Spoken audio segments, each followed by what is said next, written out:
Friends welcome to the flavour wheel. আজি আমাৰ লগত স্পেচিয়েল গেষ্ট আহিছে তেজপুৰৰ পৰা। ভণ্টি, তুমি এইটো লগাই ছেকেণ্ডবাৰ আহিছা, কেনেকুৱা পাইছা? মইতো বহুতেই ভাল পাইছোঁ। আমি গৈছিলোঁ আপোনাৰ ভূটান অলপ ফুৰিবলৈ, আৰু এই ক্ৰিস্পি চিকেনটোৱে মানে মোক আৰু ৰখাব নোৱাৰিলে। আচ্ছা, সেইবাবে আমি আকৌ ইয়ালৈ আহিলোঁ। আৰু তুমি ম'মো ট্ৰাই কৰিছিলা চাগে?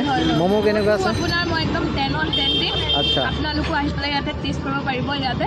Thank you so' much, thank you. আৰু হেৰি তেজপুৰৰ ৰাইজক কি ক'ব বিচাৰা ইয়াতে আহোঁতে? আহি যাওক চবেই। কোনখিনিতে আছে এইটো বেংকৰ অপজিট চাইডে ন? হেৰি নিয়াৰ বাই ইণ্ডিয়ান বেংক ATM হয়। তালৈ আহিলে আপোনালোকে চবতকৈ বেষ্ট ক্ৰিস্পি চিকেন আৰু ম'মো পাব।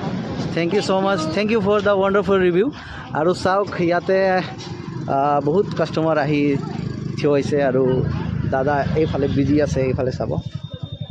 তো আপুনিও যদি ক্ৰিস্পি চিকেন, ম'মো আৰু তন্দুৰীৰ সোৱাদ ল'ব বিচাৰে তেনেহ'লে আহিবলৈ নাপাহৰিব the flavour wheel near by Indian bank ATM। Thank U.